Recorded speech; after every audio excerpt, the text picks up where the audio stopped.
Sir, ഈ ധന അഭ്യർത്ഥനയെ ഞാൻ പിന്തുണയ്ക്കുകയാണ്.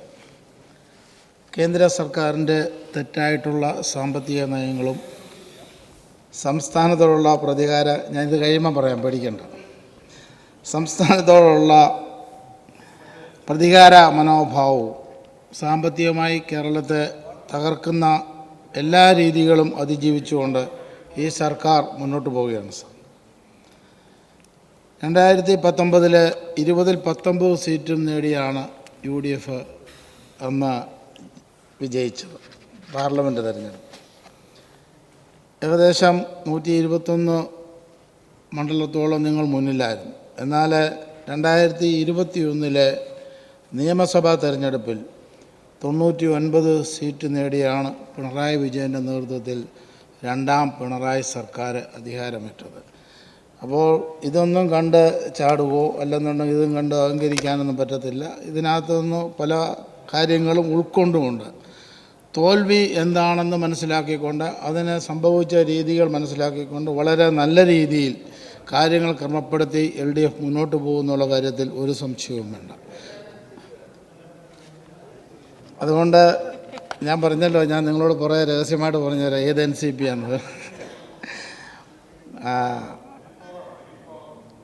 നിങ്ങൾക്ക് എങ്ങനെ വേണം ചിത്രീകരിക്കാൻ കുഴപ്പമൊന്നുമില്ല, വളരെ നല്ല കാര്യം. ഞാനൊന്ന് സംസാരിച്ചോട്ടെ, അത് കഴിഞ്ഞിട്ട് നിങ്ങൾ എന്തെങ്കിലും പറഞ്ഞാൽ മതി.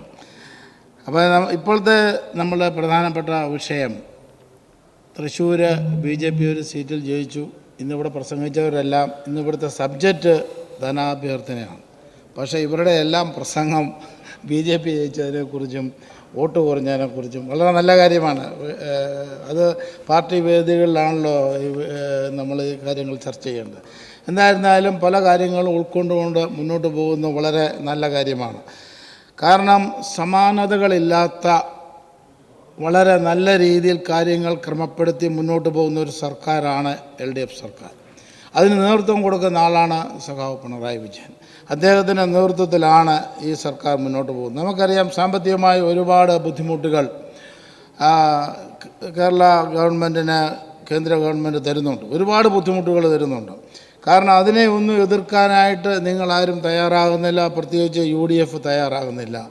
അവർക്ക് ഇച്ചിരിയും കൂടെ മനസ്സ് വെച്ചിരുന്നെങ്കിൽ കേന്ദ്ര ഭരണം നിങ്ങൾക്ക് പിടിച്ചെടുക്കാമായിരുന്നു. പക്ഷേ അതിന് നിങ്ങൾ തയ്യാറായില്ല. നിങ്ങൾ കേരളത്തിലാണ് കോൺസെൻട്രേറ്റ് ചെയ്യുന്നത്.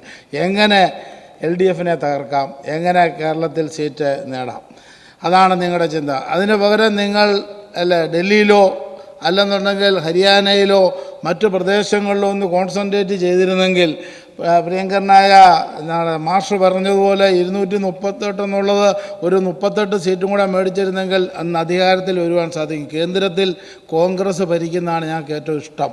കാരണം എന്തെങ്കിലും പ്രയോജനം കിട്ടണമെങ്കിൽ കോൺഗ്രസ് വരണം. കേരളത്തിൽ LDF ഭരിക്കുന്ന നല്ല, കാരണം പാവങ്ങളെ സംരക്ഷിക്കുന്ന സംവിധാനമുള്ളത് LDFന് മാത്രമേ ഉള്ളൂ. അതുകൊണ്ട് നിങ്ങൾക്കത് ഇല്ലാത്തത് കൊണ്ടാണ് പ്രശ്നം. അതുകൊണ്ട് ഈ LDFന് ഇപ്പോൾ വന്നിരിക്കുന്ന ഈ പരാജയം പൂർണ്ണമായിട്ട് ഞങ്ങൾ ഉൾക്കൊള്ളുന്നുണ്ട്, അത് മനസ്സിലാക്കുന്നുണ്ട്. എവിടൊക്കെയാണ് വീഴ്ച സംഭവിച്ചത് എന്ന് വ്യക്തമായിട്ട് മനസ്സിലാക്കിക്കൊണ്ട് തന്നെയാണ് മുന്നോട്ട് പോകുന്നത്. അതുകൊണ്ട് 2026 തെരഞ്ഞെടുപ്പ് അതിശക്തമായ ലെവലിൽ മുന്നോട്ട് വരാനുള്ള സംവിധാനം ആസൂത്രണം ചെയ്യുവാൻ സാധിക്കും. അതനുസരിച്ച് മുന്നോട്ട് വരും എന്നാണ് എനിക്ക് പറയാനായിട്ടുള്ളത് ഈ സമയത്ത്. അതുകൊണ്ട് കള്ളപ്രചാരണങ്ങളും വ്യാജ വാഗ്ദാനങ്ങളും ഒക്കെ പ്രതിരോധിച്ച് ഇടതുപക്ഷ മുന്നണി അതിൻ്റെ ശക്തമായ അടിത്തറ നിലനിർത്തിയിരിക്കുകയാണ്. എന്നാൽ BJP ഒരു സീറ്റ് നേടി എന്ന് ഉള്ള ഒരു ഒരു ഒരു ഒരു ഞങ്ങളുടെ ആ ഇൻഫോർമേഷൻ വളരെ ഗൗരവകരമായി തന്നെയാണ് LDF കാണുന്നത്. കാരണം അവിടെ നേടാൻ പാടില്ലായിരുന്നു. കാരണം അവിടെ പല ആൾക്കാരും പറഞ്ഞു, നമ്മുടെ പ്രിയങ്കരനായ മുരളീധരൻ വളരെ ശക്തനാണ്, ഇപ്പോൾ അവിടെ നേടും. എന്നാൽ നിങ്ങൾ 3-ാം സ്ഥാനത്ത് പോയി. അതൊന്ന് കാണുവാനായിട്ടുള്ള മനസ്സ് നിങ്ങൾക്കുണ്ടാകണമെന്നാണ് എനിക്ക് പറയാനായിട്ടുള്ളത്. അങ്ങനെ ഉണ്ടായില്ലെങ്കിൽ അതിൻ്റെ ഒരു ബുദ്ധിമുട്ട് നിങ്ങളുടെ ജീവിതത്തിൽ ഉണ്ടാകും എന്ന് എനിക്ക് പറയാനായിട്ടുള്ളത്. കാരണം ഇന്ന് നമുക്കറിയാം, ആദരണീയനായ K. കരുണാകരൻ്റെ മകനാണ് ശ്രീ K. മുരളീധരൻ. അദ്ദേഹം NCPയിൽ ഉണ്ടായിരുന്നു കേട്ടോ. അദ്ദേഹം NCPയുടെ സംസ്ഥാന പ്രസിഡൻ്റായിരുന്ന ആളാണ്. അദ്ദേഹം തിരിച്ച് UDFൽ നിങ്ങളുടെ വന്നതേ ഉള്ളൂ. അപ്പം തിരിച്ചങ്ങോട്ട് ചാടിയെന്നേ ഉള്ളൂ. അതുകൊണ്ട് കുട്ടനാട്ടിൽ കുഴപ്പമൊന്നുമില്ല, വളരെ നല്ല രീതിയിൽ കാര്യങ്ങളൊക്കെ പോകുന്നുണ്ട്. അപ്പോൾ എനിക്ക് നിങ്ങളോട് പറയാനായിട്ടുള്ളത്, അപ്പോൾ ആ K. മുരളീധരൻ ഇന്ന് രാഷ്ട്രീയം നിർത്തുന്നു, ഞാൻ ഇനി ഇല്ല എന്ന് പറയത്തക്കൊരവസ്ഥയിലേക്ക് ആക്കിയത് നിങ്ങളാണ്. കാലുവാരിയത് നിങ്ങളാണ്. നിങ്ങളുടെ വോട്ട് എങ്ങോട്ട് പോയി എന്ന് ചിന്തിക്കേണ്ട ചുമതല നിങ്ങൾക്കുള്ളതാണ്. അത് നിങ്ങൾ മനസ്സിലാക്കി പ്രവർത്തിച്ചില്ല എങ്കിൽ ഭയങ്കര ബുദ്ധിമുട്ടുണ്ടാവും. അതുകൊണ്ട് എനിക്ക് പറയാനുള്ളത്, നിങ്ങളുടെ പ്രിയങ്കരനായ രാഹുൽ ഗാന്ധിയെ എല്ലാവരും ബഹുമാനിക്കുന്ന ആളാണ്. അദ്ദേഹം വയനാട്ടിലല്ല മത്സരിക്കേണ്ടത്. അദ്ദേഹം ശരിക്കും അദ്ദേഹത്തെ തോപ്പിച്ച ആ വലിയ മുൻ മന്ത്രികളൊക്കെ തന്നെ മത്സരിച്ചിരുന്നെങ്കിൽ 1.5 ലക്ഷം വോട്ടിന് പകരം 2.5 ലക്ഷം വോട്ടിന് അവിടെ ജയിച്ചേനം. അതുകൊണ്ട് കൂടുതൽ സീറ്റ് അവിടെ നേടുവാനായിട്ട് നിങ്ങൾക്ക് സാധിച്ചേനം. അതിന് പകരം ഈ കേരളത്തിൽ, കൊച്ചു കേരളത്തിൽ വന്ന് ഈ 20 സീറ്റിൽ 18 പിടിച്ചെടുക്കുന്നതിന് പകരം നിങ്ങൾ കോൺസെൻട്രേറ്റ് ചെയ്യേണ്ടത് ഇന്ത്യയുടെ പല ഭാഗങ്ങളിലുമാണ്. അത് ചെയ്യാതെ അങ്ങോട്ടും ഇങ്ങോട്ടും മാറി നടന്നപ്പോൾ നിങ്ങൾക്ക് പറ്റിയ അബദ്ധം എന്നാ? കർണാടകയിൽ നിങ്ങളുടെ സീറ്റ് എങ്ങനെ പോയി? നിങ്ങൾ ആരും പ്രസംഗത്തിൽ അത് പറഞ്ഞിട്ടില്ല. കഴിഞ്ഞ പ്രാവശ്യം നിങ്ങളുടെ ഗവൺമെൻറ്റാണ് അവിടെ ഭരിക്കുന്നത്, ഇല്ലേ? കോൺഗ്രസ്സാണ് കർണാടകയിൽ ഭരിക്കുന്നത്. പക്ഷേ പാർലമെൻറ്റ് തിരഞ്ഞെടുപ്പ് വന്നപ്പോൾ ദയനീയമായി നിങ്ങളിവിടെ പരാജയപ്പെട്ടിട്ടുണ്ട്. അത് നിങ്ങൾ വിലയിരുത്തേണ്ടതാണ്. അവിടെയും കൂടെ സീറ്റ് പിടിച്ചിരുന്നെങ്കിൽ ബാക്കി സീറ്റ് കുറച്ച് പിടിച്ചാൽ മതിയായിരുന്നു. അപ്പോൾ ഇങ്ങനെയുള്ള കാര്യങ്ങളല്ല ഇപ്പോൾ നമുക്ക് വേണ്ടത്. ഞങ്ങൾക്കെല്ലാവർക്കും ഇഷ്ടം നിങ്ങൾ ഭരിക്കുന്നതാണ് കേന്ദ്രത്തിൽ. അതുകൊണ്ട് നിങ്ങൾ ആ ലെവലിൽ തന്നെ വരണമെന്നാണ് ഞങ്ങൾ ആഗ്രഹിക്കുന്നത്. കാരണം LDF ഗവൺമെൻറ് ഇനിയും ഭരണത്തിലേക്ക് കടന്നു വരുമ്പോൾ നിങ്ങൾ കേന്ദ്രത്തിലുണ്ടെങ്കിൽ ഞങ്ങൾക്ക് ഒരുപാട് പ്രയോജനം ഉണ്ടാകും. കാരണം ഒരുപാട് വർക്കുകൾ കുട്ടനാട്ടിൽ നടക്കുന്നുണ്ട്. കാരണം ഇതെല്ലാം വളരെ നല്ല രീതിയിൽ ചെയ്യേണ്ട ആവശ്യമാണ്. അതുകൊണ്ട് ഭരണഘടനയെ തകർക്കുവാനും ഭരണഘടനാ സ്ഥാപനങ്ങളെ ഇല്ലായ്മ ചെയ്യാനുള്ള കേന്ദ്ര സർക്കാരിൻ്റെ ശ്രമങ്ങൾക്കുള്ള ശക്തമായ തിരിച്ചടിയാണ് ഇപ്പോഴത്തെ ഈ തെരഞ്ഞെടുപ്പ്. നിങ്ങൾക്കറിയാം, നിങ്ങൾ പഴയകാല മോദി സർക്കാരിൻ്റെ അല്ലെങ്കിൽ പ്രധാനമന്ത്രിയുടെ ചിത്രങ്ങളൊക്കെ എടുത്തു നോക്കണം. നിങ്ങൾക്ക് 3 പേരെ അതിനകത്ത് കാണാനായിട്ട് ഒക്കത്തുള്ളൂ. ഒന്ന് നരേന്ദ്രമോദി, ഒന്ന് അമിത്ഷാ, ഇല്ലേ? അവർ 3 പേര് മാത്രമേ ഉള്ളൂ. രാജ്നാഥ് സിംഗ്, ഇവർ 3 പേരും. പക്ഷേ ഇപ്പം നിങ്ങളത് അദ്ദേഹത്തിൻ്റെ ചിത്രം എടുത്തൊന്ന് പരിശോധിക്കണം. കാരണം JP നദ്ദയെ വളരെ വല്ലപ്പോഴൊക്കെ അതിനകത്ത് കയറ്റി നിർത്തത്തുള്ളൂ. ഇവർ 3 പേരും എപ്പോഴും ചിരിച്ചുകൊണ്ട് നിൽക്കും. അവരേ ഉള്ളൂ. എന്നാൽ നിങ്ങൾക്കറിയാം, ഇപ്പോഴത്തെ ഫോട്ടോ എടുത്ത് നോക്കിക്കഴിഞ്ഞാൽ വേറെ 3 പേരാണ് ഇപ്പം കാണാനായിട്ട് പറ്റുന്നത്. കാരണം എന്നാണ്? ഒരു മാറ്റം സംഭവിച്ചിരിക്കുകയാണ്. ഈ മാറ്റം കോൺഗ്രസ്സിന് കൂടുതൽ മാറ്റുവാനായിട്ട് സാധിച്ചാൽ എന്ന് ശക്തമായ പ്രതിപക്ഷമുണ്ട്, ഇല്ലെന്നൊന്നും പറയത്തില്ല.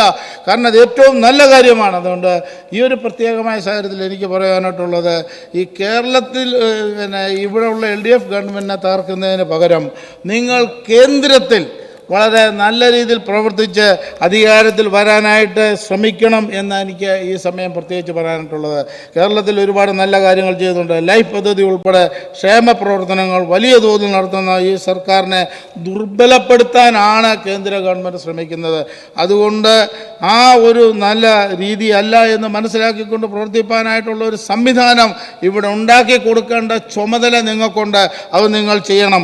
കാരണം വളരെ നല്ല രീതിയിൽ കാര്യങ്ങൾ ചെയ്ത് മുന്നോട്ട് പോയെങ്കിൽ മാത്രമേ സാധിക്കുള്ളൂ. ഈ പ്രത്യേകമായ സാഹചര്യത്തിൽ എനിക്ക് പറയാനായിട്ടുള്ളത്, കാശുണ്ടെങ്കിൽ എന്തെങ്കിലും ചെയ്യാനായിട്ട് ഒക്കത്തുള്ളൂ. നമുക്കിവിടെ പൈസ ഇല്ലാത്തതാണ് ഏറ്റവും വലിയ വിഷയം. കാരണം കുട്ടനാട് പാക്കേജ് പ്രഖ്യാപിച്ചിട്ടുണ്ട്, കുട്ടനാട് സമഗ്ര കുടിവെള്ള പദ്ധതി പ്രഖ്യാപിച്ചിട്ടുണ്ട്, NCC ട്രെയിനിങ് സെൻറ്ററിൻ്റെ കാര്യം പ്രവചിച്ചിട്ടുണ്ട്, പുളുങ്കുന്ന് താലൂക്ക് ആശുപത്രി പ്രഖ്യാപിച്ചിട്ടുള്ള കാര്യമാണ്. ഈ വള്ളംകളി ഏറ്റവും വലിയ, കാരണം നെഹ്റു ട്രോഫി ആയാലും മൂലം വള്ളംകളി ആയാലും ഏറ്റവും പ്രാധാന്യം അറിയിക്കുന്ന ഞങ്ങളുടെ ജലോത്സവമാണ്. ഇതിനൊക്കെ സമ്പത്ത് ആവശ്യമാണ്. ഇന്നവിടെ സാമ്പത്തികമായ ബുദ്ധിമുട്ടാണ്. ഇതിനൊക്കെ മുന്നോട്ട് പോകാനായിട്ട് പ്രയാസമായിട്ട് നിൽക്കുന്നത്. ഇതൊക്കെ കേന്ദ്രത്തിൽ നിന്ന് വരേണ്ടതാണ്, കേന്ദ്ര ഫണ്ട് വരേണ്ടതാണ്. ഇതൊന്നും തരാതെ ഈ ഉള്ളതുകൊണ്ട് കാര്യങ്ങൾ ക്രമപ്പെടുത്തിയാണ് മുന്നോട്ട് പോകുന്നത്. അതുകൊണ്ട് ഇങ്ങനെയുള്ള കാര്യങ്ങളൊക്കെ, അതുപോലെ നെല്ല് കർഷകരുടെ പ്രശ്നങ്ങൾ പരിഹരിക്കണം. നെല്ലെടുത്തുകൊണ്ട് പോയ സമയത്ത് പൈസ കൊടുക്കണം, അല്ലെങ്കിൽ വലിയ പ്രയാസമാണ്. അത് കേന്ദ്ര ഗവൺമെൻറ് കൊടുക്കാനുള്ള പൈസ കിട്ടിയെങ്കിൽ മാത്രമേ കൊടുക്കാനായിട്ടൊക്കത്തുള്ളൂ.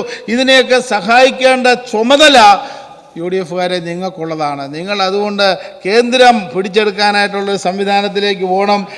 അതുകൊണ്ട് ഇങ്ങനെയുള്ള മറ്റുള്ള കാര്യങ്ങൾ ഈ LDFനെ ദുർബലപ്പെടുത്താനുള്ള ഈ പ്രവൃത്തി നിങ്ങൾ പിന്മാറിക്കൊണ്ട് മറ്റുള്ള രീതിയിൽ പ്രവർത്തിക്കാനായിട്ട് സാധിക്കട്ടെ എന്ന് മാത്രം പറഞ്ഞുകൊണ്ടും ഈ ധനാഭ്യർത്ഥനയെ പൂർണ്ണമായി പിന്താങ്ങിക്കൊണ്ട് നിർത്തുന്നു സാർ.